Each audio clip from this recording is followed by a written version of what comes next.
کے ساتھ سورہ فاطر. کل گفتگو تھی ابتدائے سورہ فاطر.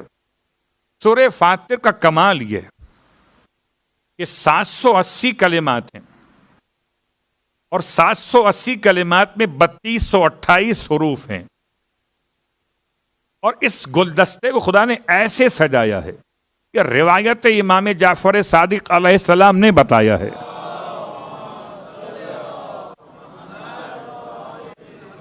فرماتے ہیں جو شخص بھی من قرأ الحمدین، جو شخص بھی دو حمد کو ملا کے پڑھے گا، حمد سبا و حمد فاطر.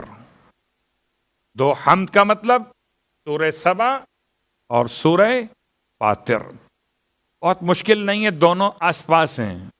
پہلے سبا ہے 34 نمبر پر اور 35 پر سورہ فاطر ہے. دونوں ملا کے پڑھے گا. اگر رات کو پڑھے گا تو رات بھر خدا کی طرف سے سیکیورٹی اسے ملے گی، حفاظت الہی میں رہے گا. اور اگر دن میں پڑھے گا تو خدا اس کے لیے تمام مشکلات کو دور کر دے گا، اس کی مرادیں پوری ہو جائیں گی، رزق عطا ہو جائے گا. تو رات کو پڑھنے کا عنوان اور دن کے پڑھنے کا عنوان مختلف ہے، لیکن دونوں ملا کے من قرأ، جو پڑھے الحمدین، دو الحمد کو. یہاں مراد یہ دو سورے، اور وہ کچھ خدا عطا کرے گا جس کو انسان نے تصور بھی نہ کیا ہوگا. سچے امام نے کہہ دیا ہے تو اب تو کوئی گنجائش قیل و قال کی رہتی ہی نہیں ہے. اسے قیل و قال کرنا ہو پھر صادق کو چھوڑ دے، کسی اور کو منتخب کرے. تو سورہ فاطر کی تلاوت کا ثواب میں نے کچھ کل بیان کیا، کچھ آج بیان ہو گیا. اور سورہ فاطر کے ابتدائی کلمات میں کلم یہاں تک پہنچے تھے کہ فرشتوں کی خلقت پر پروردگار عالم نے ان کے جسمانی ساخت کو بیان کرنا چاہا کہ 2 پر والے، 3 پر والے اور 4 پر والے. اور خدا جس کی خلقت میں چاہتا ہے پروں کا اضافہ کر دیتا. پروں کا اضافہ کتنے پر اور پر کا ترجمہ کیا ہے؟ سب سے زیادہ پر جو لکھے ہیں روایت جبرائیل امین کے، کہ جبرائیل امین کو خدا نے 600 پر عطا کیے ہیں. ہم آج کے دور میں اس کو آسان کرنا چاہیں تو کہہ سکتے ہیں 1 انجن والا، 2 انجن والا، 4 انجن والا، 6 انجن والا. جتنا بڑا جہاز ہے اس کے اتنے انجن ہیں نا، جتنا بڑا جہاز ہے. اسے سمجھانے کے لیے. اور پر ایسے ہیں جبرائیل امین علیہ السلام کے 600 پر ہیں کہ اگر وہ پیغمبر کے سامنے صرف 2 مرتبہ اپنے پورے وجود کے ساتھ نمودار، اللہ اکبر، سر عرش خدا سے ملا ہوا ہے، پاؤں تحت الثری تک پہنچے ہوئے ہیں، کاندھے اتنے بلند ہیں کہ اطراف زمین اور آسمان سے باہر نکلے ہوئے، آسمانوں زمینوں کے بیچ کا پورا علاقہ بھر گیا ہے. یعنی ایسا محسوس ہوتا ہے کہ روایت سن کر جیسے ہر طرف جبرائیل ہی جبرائیل دکھائی دیتے ہو. آسمان سے 7ویں آسمان، عرش خدا سے وہاں تک جبرائیل ہی جبرائیل دکھائی دیتے ہو. یہاں بھی جبرائیل، یہاں بھی جبرائیل. اللہ اکبر. تو آہستہ آہستہ انشاءاللہ فرشتوں کے مسائل بھی آئیں گے. اور بروایت امام موسی کاظم علیہ السلام جب پوچھا گیا مولا سے فرشتوں کے جذبات ہوتے ہیں، امام نے فرمایا کہ امیر المومنین فرماتے ہیں کہ اللہ نے فرشتوں کو خلق فرمایا عقل کے عنوان میں. صرف عقل سے بنے تو فرشتے قرار پائے، صرف شہوت سے بنے تو بہائم قرار پائے. عقل و شہوت دونوں سے بنے تو انسان قرار پائے. اب اگر کوئی انسان اپنی شہوات کو اپنے عقل کے ذریعے کنٹرول کر لے تو فرشتوں سے افضل ہو گیا، اور اگر کوئی انسان اپنی شہوات کو اپنی عقل پر غالب کر دے تو بہائم سے بدتر ہو گیا. یا برتر ہے انسان یا بدتر ہے انسان. تو فرشتوں کی خلقت، ان کے اصناف، ان کی اقسام، ان کی تسبیح، ان کے تمام معاملات آہستہ آہستہ آئیں گے، لیکن فرشتوں نے آل محمد کے در کی کیا غلامی کی ہے.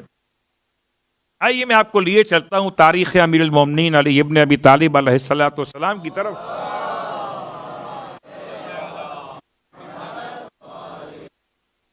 بعثت کا 7واں برس ہے، محرم الحرام کا مہینہ ہے، جب مکے کے کافروں نے بائیکاٹ کیا ہے اور اللہ کے رسول کا خانوادہ اپنے خالص چاہنے والوں کے ساتھ شیب ابی طالب میں پناہ گزین ہوئے. یہ شیب ابی طالب یہ جنت المولا کے ساتھ جو پہاڑ ہے اس کا عنوان نہیں ہے. پھر کہاں پر ہے؟ وہ جبل الحجون کہلاتا ہے یا جبل خندمہ کہلاتا ہے. پھر شیب ابی طالب کہاں پر ہے؟ یہ بالکل کوہ ابو قبیس کے ساتھ ہے. کوہ ابو قبیس جہاں ختم ہو رہا ہے، کیونکہ اوپر بیٹھ کر ہی ٹارگٹ کرتے تھے یہ شیب ابی طالب کے اندر رہنے والوں کو کوہ ابو قبیس پر سے. تو محلہ بنی ہاشم، مکۃ المکرمہ، مکتبہ مکۃ المکرمہ، لائبریری جو بنی ہوئی ہے، مولد گاہ پیغمبر ختمی مرتبہ صلی اللہ علیہ وسلم.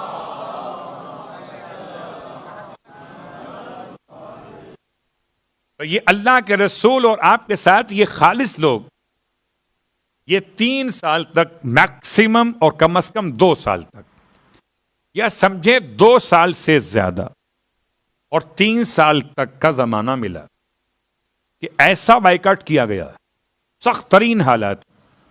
وہ حالات میں پڑھ چکا جناب خدیجہ طاہرہ کے عنوان میں خالی ایک جملہ. بعض علماء لکھتے ہیں کہ اللہ کے رسول کے بستر کو سیکیور کرنے کے لیے ہر رات ابو طالب جاگتے تھے، خود جاگتے تھے، اور اپنے بیٹے علی ابن ابی طالب کو ان کے بستر سے اٹھاتے تھے اور رسول خدا کو علی کے بستر پہ لٹاتے تھے اور علی ابن ابی طالب کو محمد کے بستر پہ لٹاتے تھے کہ اگر کوہ ابو قبیس سے کوئی ٹارگٹ کرے اور اتنا پرفیکٹ کرے کہ محمد کا بستر ہٹ کرنا چاہے تو ہٹ کر دے، اور نقصان محمد کا نہیں ہوگا، علی ابن ابی طالب شہید ہو جائیں. بہت ساری باتیں ہیں، وہ آہستہ آہستہ یہ بات سمجھ میں. اگر یہ کہیں جناب ان کو تو معلوم تھا کچھ نہیں ہونے والا، وہ تو غیب جانتے تھے، پھر کمال کس بات کا ہے؟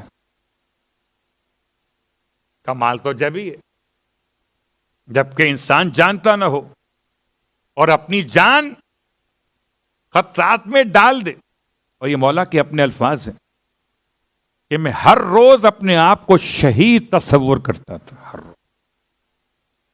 بعض نے لکھا کہ 4 بیٹوں کو لٹاتے تھے الگ رات میں، لیکن بعض نے لکھا نہیں، ایک ہی کو لٹاتے تھے. پتہ نہیں کیا خاص بات تھی. شاید میں سمجھا کہ عقیل، جعفر اور طالب ان کے قد الگ تھے، ان کا قد بالکل محمد جیسا تھا.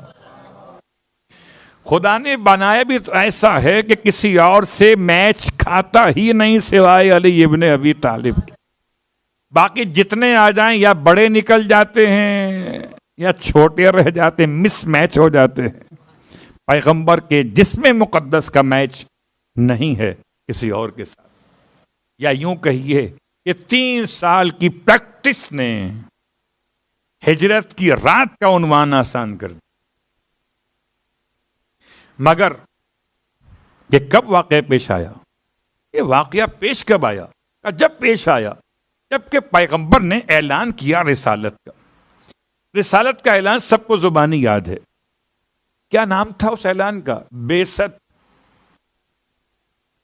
دعوت کا نام کیا تھا؟ ذوالشیرہ. سورے کا نام کیا ہے؟ سورہ شعراء. آیت کا نشان کیا ہے؟ 214 214. وَأَنذِرْ عَشِيرَتَكَ الْأَقْرَبِينَ. ہم اپنے گھر والوں کو نہیں ڈراتے، باقی سب کو ڈراتے ہیں. ممبر پہ بیٹھے صلوات پڑھے محمد و آل محمد.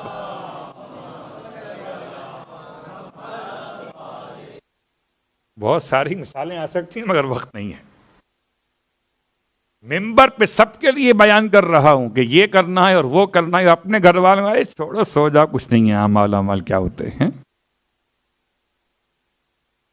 سیرت ختمیہ مرتبت کیوں کہا یا ایھا الذین آمنوا قوا انفسکم واہلیکم نارا؟ یہ ساری باتیں بتا رہی ہیں کہ اگر آپ کو یقین ہے کہ آپ کا مسلک اور آپ کا راستہ درست ہے تو سب سے پہلے درست راستے پہ چلائیے اپنے گھر والوں کو، قبیلے والوں کو، خاندان والوں کو. کیا خیال ہے؟ اور اسی بنیاد پر تو علماء نصارہ نجران نے کہہ دیا تھا مباہلے سے پہلے اگر دوستوں کو لے آئے تو مباہلہ کر لینا، اپنوں کو لے آئے تو چھوڑ دینا. پتہ چلا مشکلات میں اپنے لانے والا سچا ہی ہوتا ہے. وَأَنذِرْ عَشِيرَتَكَ الْأَقْرَبِينَ. گھر کس کا؟ خدیجہ طاہرہ کا.